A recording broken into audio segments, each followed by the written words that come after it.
오늘 본문은 유명한 성전 청결 사건입니다. 다른 말로 하면 성전 정화 작업 이렇게 표현합니다. 우리 입장에서는 성전 청결 사건이지만 당시 제사장들 입장에서는 성전을 완전히 무너뜨리는, 그리고 기존 질서를 파괴하는 그런 아주 혁명가, 나쁜 사람으로 취급되었습니다. 그런데 예수님이 성전 청결 작업이라고 했는데 두 가지 했잖아요. 하나는 이 돈 바꾸는 환전상을 확 뒤엎어버리고요. 그리고 비둘기 파는 자들의 그것을 막 열어놔가지고 막 비둘기도 날아가고 막 난리가 치셨어요. 엄청난 손해를 입힌 거죠. 근데 희한한 것은 이렇게 했는데 제사장들이 아무런 제재를 못합니다. 제사장들은 유대 군병들을 데리고 있습니다. 로마 군병이 있고 유대 군병이 있는데 이 유대 군병들이 말하라고 저 누구냐고, 왜 이 성전에 이런 짓을 하게 하냐고 잡아 체포할 수 있는데 체포를 안 해요. 희한하지요. 자, 성전 청결 사건이 두 번 나옵니다. 요한복음 2장에 보면 예수님이 초기 사역에서 한 번 나오고, 이 성전 청결 사건은 마지막 예루살렘에 들어가서 이제 십자가 지기 직전에 일어난 제일 처음 한 것이 성전을 뒤집는 일이었습니다. 성전 안을 뒤집은 게 아니고요. 성전은 보면 이리 뜰이 있고 성전 뜰이 있습니다. 그리고 성소가 있고 지성소가 있는데 성전 뜰, 이방인의 뜰이 있고 이런 뜰에서 거기서 이제 바꾸는데 왜 이런 일이 생겼느냐? 자, 당시에 모든 그 이스라엘 백성들은 1년에 3번씩은 원칙적으로 예루살렘 성전에서 제사하도록, 우리가 말하는 명절날 부모님께 가듯이 이게 그들의 규례였습니다. 율법이었죠. 그러다 보니까 그냥 가지 않고 간 때는 성전세를 냈죠. 성전세. 좀 더 적용적으로 이야기하면 그 매 주일마다 우리가 주일헌금 내잖아요. 그 기원이 어디에 나오냐? 성전세를 내는 이역에 나왔습니다. 성전세는 반세겔인데, 반세겔은 성인이 이틀 일한 품삯이 반세겔쯤 됩니다. 예수님도 성전세를 냈고요. 그렇게 성전세를 냅니다. 그런데 문제는 화폐가, 당시의 통용 화폐는 로마 화폐였어요. 세겔을 내는데 로마 화폐는 황제의 상이 얼굴에 그려져 있습니다. 그런데 성전에 내는 세겔은, 성전세는 아무것도 없어요. 그냥 둥글게 되고 무지예요. 성전에 낼 때는 로마 화폐로는 절대로 낼 수 없다. 이게 규칙이었습니다. 그럼 어떻게 해야 되냐? 그들이 쓰는 통용하는 화폐를 성전세를 이렇게 해서 바꿔야 되는 거예요. 환전소에서 바꾸어서 내는데 문제는 환전을 하는데 이권이 개입이 되는 겁니다. 그 환전상들이 얼마의 커미션을 받아 먹을 거냐? 거기에 문제가 생겼어요. 점점 환전하는데 이권이 커지기 시작하는 거예요. 물론 제사장들의 허락하에 이어진 것이죠. 또 하나는 비둘기 파는 자의 상을 엎었다고 그랬는데, 비둘기는 가장 가난한 사람들이 양이나 소를 드릴 수 없을 때 비둘기를 드렸어요. 그리고 산모라든지 그리고 나병 환자라든지 아주 연약한 자들이 직접 성전에 들어가지 못하지만 성전을 이렇게 예물을 드릴 수 있도록 그렇게까지 허락이 됐단 말이에요. 그렇게 해서 그걸 직접 가져올 수 없으니까 그들을 위해서, 편의를 위하여 비둘기를 갖다 놨습니다. 문제는 우리 식으로 하면 비둘기가 한 3,000원 하는데 이걸 한 12,000원씩 받는 거예요. 나쁜 놈들이시죠, 이게. 그리고 그 돈에 대한 그 이권을 제사장들에게 이게 제공하는 거예요. 그런 일들이 비일비재했던 겁니다. 예수님이 초기에 성전 청결 사건을 했는데도 개선이 전혀 되지 않았습니다. 3년 이후에도 이런 일들을. 그럼 왜 가만히 있었냐? 성전에서 그런 일을 하면 안 된다는 거 자기도 알거든요.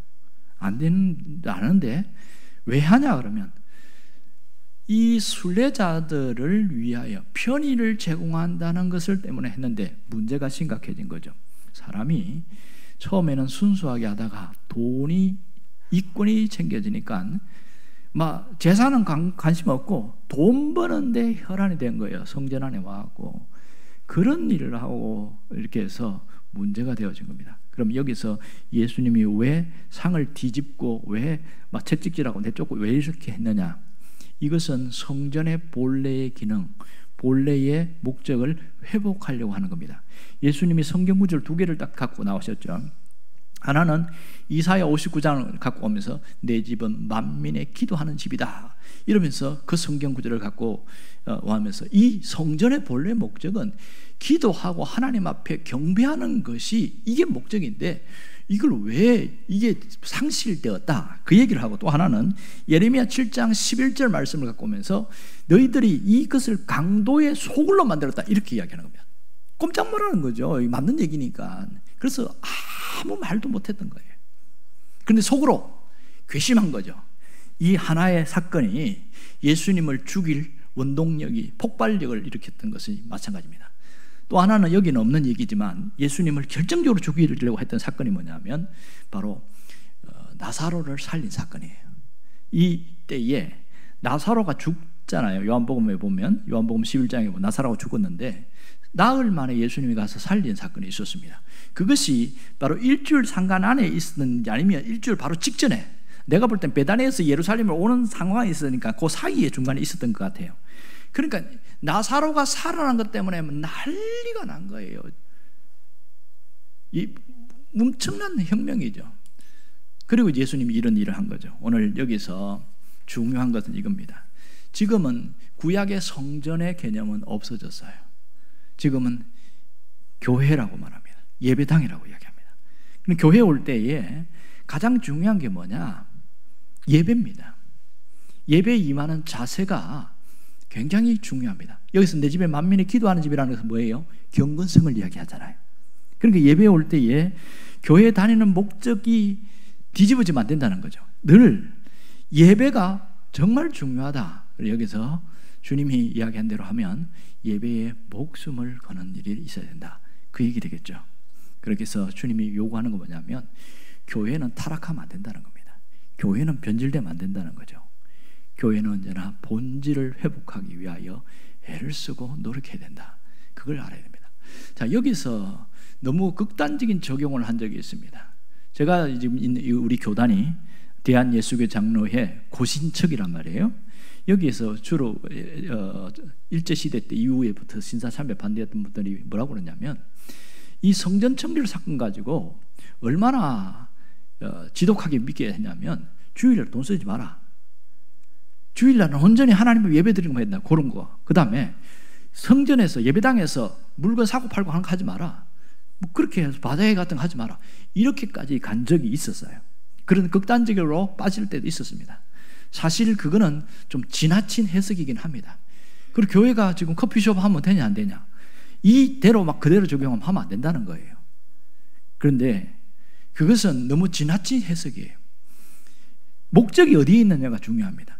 영혼 구원과 성도들의 교제에 집중하고 이것을 살리기 위해서 한다면 본래 목적 들어가면 아무 문제가 없거든요. 저는 돈 쓰는 것에 대해서 찬성하지는 않습니다. 돈 쓰지 말라는 것에 찬성하지 않습니다. 그리고 바자회 하지 말라는 것도 찬성하지 않습니다. 그건 지나친 부분이라고 생각합니다. 교회는 교회답게 살아 세워지면 되어진다. 저는 그렇게 생각합니다.